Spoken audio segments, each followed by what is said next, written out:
আল্লাহ রব্বুল আলামিন পবিত্র কালামুল্লাহ শরীফে বলেছেন, কুল্লু নাফসিন যায়িকাতুল মাউত, প্রত্যেক প্রাণীর মৃত্যুর স্বাদ গ্রহণ করতে হবে, হোক সে মানুষ, পশু পাখি, জিন জাতি, যে অবস্থায় থাকুক না কেন তার কি মৃত্যুর স্বাদ অবশ্যই কি গ্রহণ করতে হবে। এই পৃথিবীতে আপনি আমি যতদিন বেঁচে থাকব ততদিনই কি আমল করতে পারবো। যখন আপনার আমার মৃত্যু হয়ে যাবে তখন কি আপনার আমার নেক আমল বা খারাপ মন্দর কাজ কি চিরতরে বন্ধ হয়ে যাবে। কিন্তু আপনি মৃত্যুর পরেও তিনটি জিনিস সব সময় আপনার নামে সদকায়ে জারিয়া হবে, যদি আপনি বেঁচে থাকা অবস্থায় তিনটি আমল করে যান। আমার আল্লাহ রব্বুল আলামিন বলেন, কোনো বান্দা যখন এই পৃথিবীর মায়া ছেড়ে দুনিয়ার জগৎ থেকে আমার কাছে চলে আসে তখন তার তিনটি আমলনামা সবসময় কি সদকায়ে জারিয়া হিসেবে পেতে থাকে। যখন আপনি মারা যাবেন, আপনাকে কবরস্থ করে ফেলা হবে, আপনি কি কবরে থেকেই কি তিনটি আমল সবসময় পেতে থাকবেন। এক নাম্বার হচ্ছে সদকায়ে জারিয়া। এক নাম্বার কি সদকায়ে জারিয়া। আপনি পৃথিবীতে যতদিন বেঁচে ছিলেন, বেঁচে থাকা অবস্থায় আপনি নেক আমল করেছেন, রাস্তাঘাটে যদি কোনো অসুবিধা হয়ে থাকে সেখানে কি অর্থ দিয়ে সাহায্য করেছেন, এবং বেঁচে থাকা অবস্থায় যেখানে পানির ব্যবস্থা ছিল না সেখানে পানির ব্যবস্থা করে দিয়েছেন। এইগুলো যতদিন চলমান থাকবে আপনি কবরে বসে কি ততদিন সওয়াব পেতে থাকবেন। দুই নাম্বার হচ্ছে নেক সন্তান রেখে যাওয়া। আপনি যদি এই পৃথিবীতে কোনো নেক সন্তান রেখে যান তাহলে আপনি কি কবরে বসে বা শুয়ে যেইভাবেই থাকেন না কেন আপনি কি সওয়াব পেতেই থাকবেন। এখন নেক সন্তান কেমন হওয়া উচিত? আপনি যখন দুনিয়াতে বেঁচে ছিলেন, আপনার সন্তান যখন এই পৃথিবীতে আসছে তখনই কি আপনার উচিত ছিল এই আমলটি করতে হয়। যখন একটি সন্তান পৃথিবীতে আসে তখন আপনি কি আজান ও ইকামত দিবেন। একটি সন্তান যখন জন্মগ্রহণ করবে তখন আপনি কি সাথে সাথেই আজান ও ইকামত দিবেন।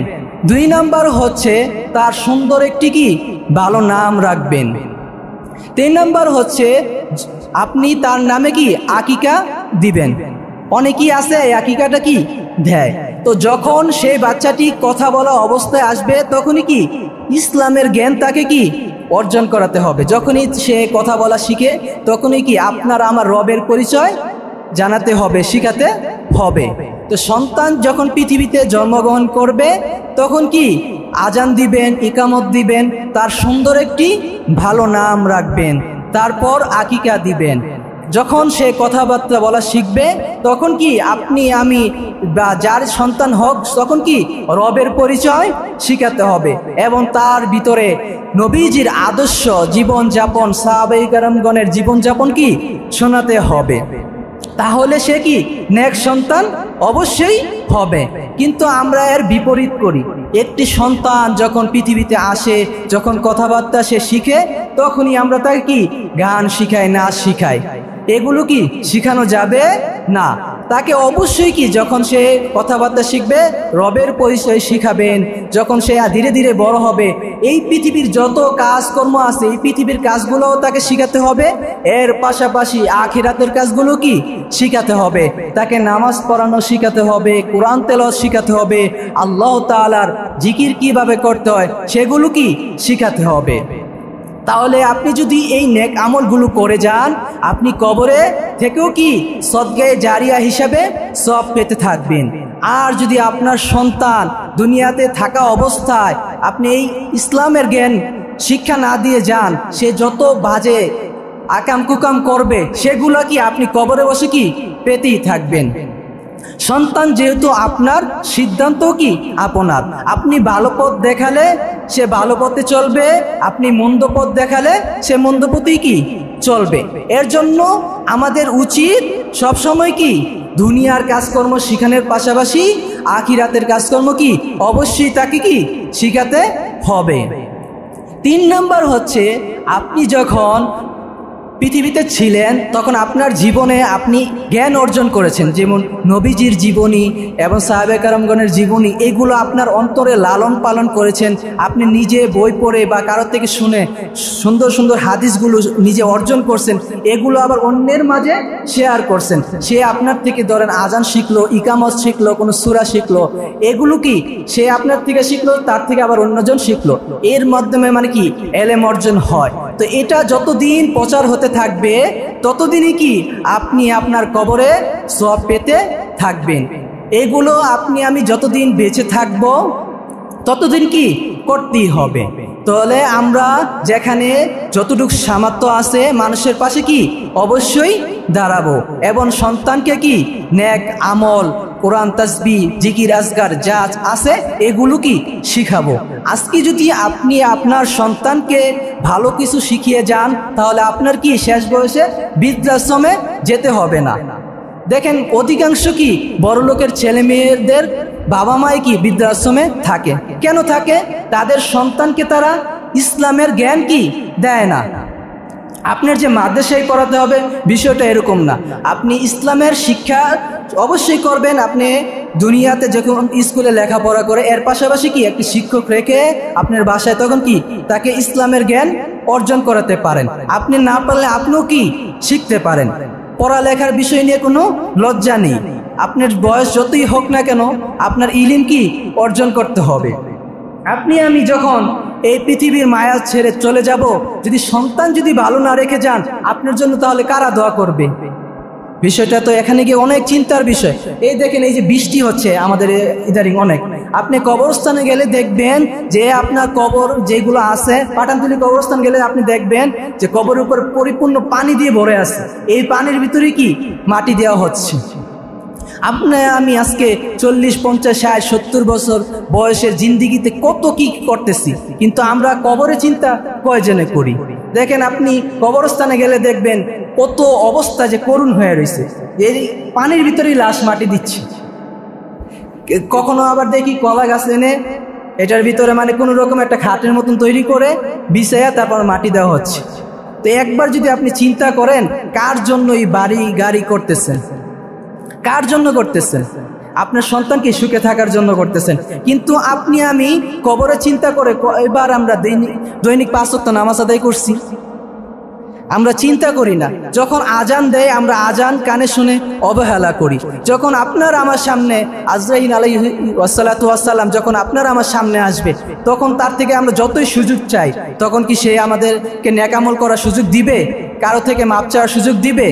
আমরা আজকে পড়ে আছি শুধু মিথ্যা কথা নিয়ে, মানুষের গীপত নিয়ে। আর নিজের কামাই করা ইনকাম খেয়ে কেন আমরা মানুষের গীপত করব? এমন না, আমরা সুযোগ পাইলেই দুজনে একসাথে হলেই আমরা একজন আরেকজনের কি গীপত করি। এটা করা যাবে না। এরপর আমাদের সমাজে দেখেন আমাদের সন্তানের ভবিষ্যৎ উজ্জ্বল কেন হয় না জানেন? আমাদের পাড়া প্রতিবেশীর ভিতরে বা আশেপাশে কিছু মানুষ থাকে যে তাদের বদনজর সন্তানের গায়ে লেগে যায়। লাগে না? সন্তানের উপরে বদনজর লাগে না? আপনি একটা ভালো কাজ করতেছেন, ভালো কিছু করতেছেন, দেখবেন আপনার উপরে তারা বদনজর দিয়ে দিচ্ছে। এই বদনজর থেকে বাঁচতে হবে আমাদের। আমাদের সমাজকে মানে কিছু মানুষ আছে, কিছু পরিবার আছে যে বদনজরের কারণে ধ্বংস হয়ে যাচ্ছে। এই বদনজর থেকে আমাদের কি বাঁচতে হবে। সব সময় আমাদের নামাজ আদায় করতে হবে, নবীজির প্রতি দুরূদ পাঠ করতে হবে। দেখেন আমরা কিন্তু বদনজরেই নষ্ট হয়ে যাচ্ছি আজকে। আপনার উন্নত দেখে কিছু পাড়া প্রতিবেশী আপনার পিছনে অহংকার করে না? তার বদনজর থেকে বাঁচতে হলে আপনার কিছু আমল করতে হবে। আপনি যেমন সূরা ফাতিহা পাঠ করবেন 2 বার, আয়াতুল কুরসি পাঠ করবেন, সূরা কাফিরুন তিলাওয়াত করবেন, সূরা ইখলাস তিলাওয়াত করবেন, সূরা ফালাক তিলাওয়াত করবেন, সূরা নাস তিলাওয়াত করবেন। এগুলো পাঠ করে হাতে ফু দিয়ে সমস্ত শরীর কি মাসা করবেন 5 ওয়াক্ত নামাজের পর পর। এরপর আপনি এইগুলো করলে ইনশাআল্লাহ আপনি বদনজর থেকে কি সবসময় হেফাজত থাকবেন ইনশাআল্লাহ। এই আমলগুলো করবেন না? যারা নামাজের প্রত্যেক নামাজের পর কি আয়াতুল কুরসি পাঠ করবেন। আয়াতুল কুরসি পারেন না আপনারা? অনেকেই পারেন। এটা কি প্রত্যেক নামাজের পরপর কি আয়াতুল কুরসি পাঠ করবেন। আর বিশেষ করে বদনজর থেকে বাঁচতে কি সূরা ইখলাস 3 বার পাঠ করবেন, সূরা ফালাক 3 বার পাঠ করবেন, সূরা নাস 3 বার পাঠ করবেন। এগুলো পাঠ করে কি আপনার সমস্ত শরীরে ফু দিয়ে মাসেক করে নেবেন। তাহলে এইগুলো করলে, এই আমলটা করলে আপনি বদনজর থেকে বেঁচে থাকতে পারবেন। আর যদি পারেন এই দোয়াটা শিখে নেবেন, তাহলে আপনার পৃথিবীতে সমস্ত প্রকার যত বিপদ আপদ আছে আল্লাহ পাক নিজে হেফাজত করবেন। এই দোয়াটা সবাই শিখে নেবেন। আমার সাথে সকলেই পড়েন, বিসমিল্লাহিল্লাযী, সবাই পড়েন, লা ইয়াদুররু মা আসমিহি শাইউন ফিল আরদি ওয়ালা ফিস সামাই ওয়া হুয়াস সামিউল আলিম। কয়েকবার আমার সাথে সবাই পড়েন, বিসমিল্লাহিল্লাযী লা ইয়াদুররু মা আসমিহি শাইউন ফিল আরদি ওয়ালা ফিস সামাই ওয়া হুয়াস সামিউল আলিম। বিসমিল্লাহিল্লাযী লা ইয়াদুররু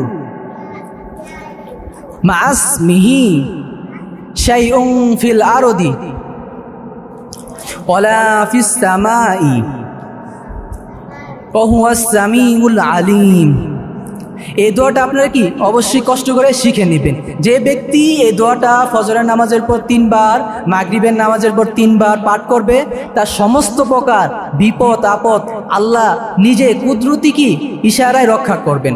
ইনশাআল্লাহ এই দোয়াটা শিখে নেবেন না? আর যদি কেউ না পারেন অবশ্যই আমার সাথে যোগাযোগ করে শিখে নেবেন ইনশাআল্লাহ। চাইলে আপনারা এই দোয়াগুলো কি শিখে পাঠ করতে পারেন, নিজে শিখবেন।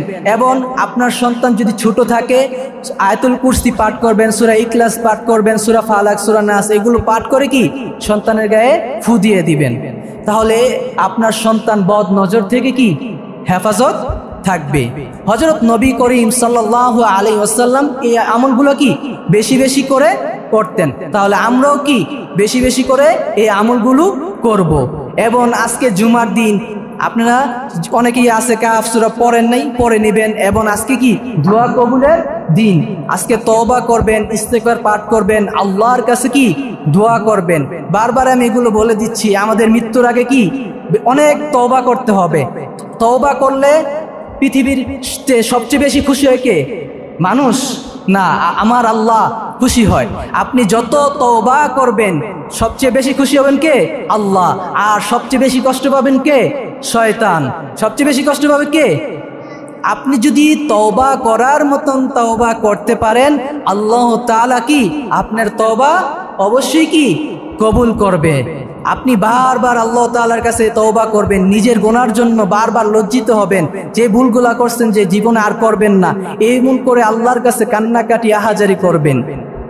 দেখবেন আমরা যখন দোয়া করি না বৃষ্টির জন্য, আল্লাহুম্মা সাইয়্যিবান নাফিয়া, হে আল্লাহ তুমি রহমতের বৃষ্টি দান করো, তো ঠিক আপনি যখন আল্লাহর কাছে তওবা করার মতন তওবা করতে পারবেন, আপনার ভিতরে যত গুনাহগুলো আছে বৃষ্টির মতন কি ধীরে ধীরে ঝরে যাবে। যত নেক আমল করবেন তত কি আপনার ভিতরের অন্তরে যেই গোস্তের টুকরাটা আছে এটা কি পরিষ্কার দুধের মতন সাদা হয়ে যেতে থাকবে। আমাদের এই অন্তরটা কালো হয়ে গেছে, আমরা জিকির আজকার করতে চাই না। আমরা সুযোগ পেলে কি পড়বো? সুবহানাল্লাহ, আলহামদুলিল্লাহ, আল্লাহু আকবার। এরপর আমরা জিকির করব কলবের জন্য, লা ইলাহা ইল্লাল্লাহ, লা ইলাহা ইল্লাল্লাহ, লা ইলাহা ইল্লাল্লাহ। এরপর আমরা পড়তে পারি আল্লাহু আকবার, আল্লাহু আকবার। এগুলো কি আমরা সব সময় কি পাঠ করব। কোথাও সফর গেলে সেখানে বসে বসে কি পাঠ করব মনে মনে। আর আমরা দুরূদ শরীফ পাঠ করতে থাকবো। যে দুরূদগুলো আমরা পারি সেই দুরূদগুলো কি বারবার কি পাঠ করতে থাকবো।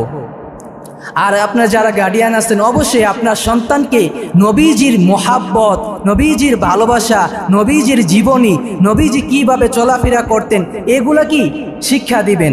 এগুলা যদি আপনি শিক্ষা দিতে পারেন, আপনার মৃত্যুর পরেও কি কবরে বসে বসে কি সদকায়ে জারিয়া হিসাবে কি সওয়াব পেতে থাকবেন। এতিম অসহায় যারা আছে তাদের কি বারবার সাহায্য করবেন, আপনার সামর্থ্য অনুযায়ী কি সাহায্য করবেন। যার হাত নেই পা নেই তাদেরকে কি সাহায্য করবেন। আপনারা না করলে কে করবে, তাই না? এগুলা করলে আপনি আপনার কবরে বসে সদকায়ে জারিয়া হিসেবে পেতে থাকবেন। আপনি আপনার কবরে গেলেও কি এই সবগুলো কি বারবার পেতে থাকবেন। তখন আপনার আফসোস লাগবে দুনিয়াতে বেঁচে থাকা অবস্থায়, কেন আমি এই আমলগুলো করলাম না, কেন এই ভালো কাজগুলো করলাম না। তো আমরা যেহেতু এখন বেঁচে আছি, তাই অবশ্যই কি এই আমলগুলো করব ইনশাআল্লাহ। যে যত বেশি নেক আমল করবে তার অন্তর তত বেশি কি পরিষ্কার হবে। যে যত গুনাহ করবে তার অন্তর কি তত অন্ধকার হতে থাকবে।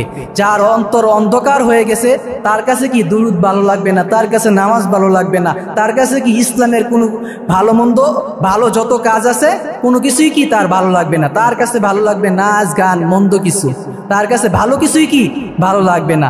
অবশ্যই নিজের অন্তরকে পরিষ্কার করতে হলে রবের জিকির করতে হবে। অন্তর যত পরিষ্কার হবে আপনার জন্য কি জান্নাত তত কাছে হয়ে যাবে। আপনি যদি দুনিয়ার মায়া ত্যাগ করে রবের প্রতি আসতে পারেন, রবও কি আপনার প্রতি অনেক ভালোবাসা মোহাব্বত দেখাবে। আর নূর নবী হযরত মুহাম্মদ সাল্লাল্লাহু আলাইহি ওয়াসাল্লামকে কি আপনার জীবনের চেয়েও কি বেশি বেশি ভালোবাসতে হবে। আর ওনার প্রতি কি দুরূদ পাঠ করতে হবে। বেশি বেশি কি দুরূদ পাঠ করবেন, চেষ্টা করবেন দৈনিক আপনি 500 বার করে দুরূদ শরীফ পাঠ করার চেষ্টা করবেন। পারবেন না? যে যত বেশি রাসূলকে মোহাব্বত করবেন, নবীকে মোহাব্বত করবেন, ততই কি আপনার জান্নাত ততই কি পরিষ্কার হয়ে যাবে। জান্নাত আপনার জন্য কাছে এসে যাবে। আপনি শুধু কবরে গেলেই নবীজিকে দেখবেন এরকম না। আপনি যত দুরূদ পড়বেন, যত রাসূলের প্রতি মোহাব্বত দেখাবেন, আপনি স্বপ্নে ঘুমের ঘরেও কি নবীজির দিদার পেয়ে যেতে পারেন। নবীজির দিদার পেতে হলে, নবীজির মোহাব্বত পেতে হলে নবীজিকে ভালোবাসতে হবে। অবশ্যই নবীজির প্রতি দুরূদ পড়তে হবে। আপনারা অনেকেই আছেন কি নামাজের দুরূদ পারেন, এই নামাজের দুরূদটা পড়তে পারেন। যেই দুরূদ পারেন সব সময় কি এই দুরূদটা পাঠ করতে থাকবেন। রাসূলের মোহাব্বত অন্তরে গেঁথে নেবেন। রাসূলের মোহাব্বত যে যত অন্তরে গাঁথতে পারবে তার জন্য জীবন কি অনেক সহজ হয়ে যাবে। এই পৃথিবীতে চলাফেরা করার জন্য যেমন আপনার টাকার প্রয়োজন হয়, আখিরাতে চলতে গেলে আপনার কি লাগবে? নেক আমল লাগবে। যে ব্যক্তি কবরের দাব থেকে বাঁচতে পারবে সে আখিরাতের দাব থেকে কি বেঁচে যেতে পারবে। তো আমাদের সবার কি কবরের দাব থেকে কি অবশ্যই বাঁচতে হবে। তো কবরের দাব থেকে বাঁচতে হলে আমাদের সর্বপ্রথম কি করতে হবে? ঈমান, পরিপূর্ণ ঈমানদার হতে হবে। আমাদেরকে নেক আমল করতে হবে, 5 ওয়াক্ত নামাজ আদায় করতে হবে। আমরা ইনশাআল্লাহ সকলে 5 ওয়াক্ত নামাজ আদায় করব না? যদি মসজিদে আসতে না পারেন বাসায় কি নামাজটা আদায় করে নেবেন। যে যেখানে সময় পাবেন আপনি সেখানেই কি অবশ্যই কি নামাজটা আদায় করে নেবেন। দেখেন নামাজ ছাড়া কোনো গতি নাই। কিয়ামতের মাঠে সকলের সামনে আপনাকে সর্বপ্রথমই কি নামাজের হিসাব নেওয়া হবে। তো নামাজের হিসাব যদি নেওয়া হয় আপনি তখন হিসাব দিতে পারবেন না। হিসাব না দিতে পারলে কি রবের কাছে আপনি ধরা খেয়ে গেলেন। তো রবের কাছে ধরা খেলে আপনার জন্য কি জান্নাত আছে না জাহান্নাম? জাহান্নাম আছে। জান্নাত হলো সুখের স্থান, জাহান্নাম হচ্ছে কি অসুখের স্থান। সেখানে শাস্তি, ভয়াবহ শাস্তি দিবে। সেই শাস্তি থেকে বাঁচতে হলে আমাদের কি অবশ্যই এই পৃথিবীতে বেঁচে থাকা অবস্থায় কি নামাজ, রোজা, হজ, যাকাত, আল্লাহ তাআলার বিধান, নবীজির দেখানোর পথে কি চলতে হবে। দেখেন সাহাবায়ে কেরামগণ নবীজির দেখানোর পথে চলেছে দেখেই কি তারা দুনিয়াতে থাকা অবস্থায় কি জান্নাতের সার্টিফিকেট পেয়েছে। আর আমরা তো নবীজিকেও দেখি নাই, নবীজির সাহাবাগণদেরও কি দেখি নাই। তো আমরা নবীজিকে না দেখিয়া ঈমান এনেছি। আমাদের কি অনেক মহব্বত আছে না ভিতরে? আমরা রাসূলকে ভালোবাসি দেখি কি ঈমান এনেছি আল্লাহ তাআলার প্রতি। তো আমরা নবীজিকে না দেখে, আল্লাহকে না দেখে আল্লাহর প্রতি বিশ্বাস, নবীজির প্রতি ভালোবাসা কি এনেছি। তো সেজন্য কি আল্লাহ তাআলা আমাদের কি মাফ করে দিবেন। তো সেজন্য আমরা বেশি বেশি কি তওবা আদায় করব, বেশি বেশি তওবা করব। আমরা বেশি বেশি যদি তওবা করি আল্লাহ পাক কি তত বেশি কি খুশি হবেন ইনশাআল্লাহ। আমরা যত তওবা করব, আল্লাহর দরবারে যত দোয়া করব, আল্লাহ তত কি আমাদের প্রতি বৃষ্টির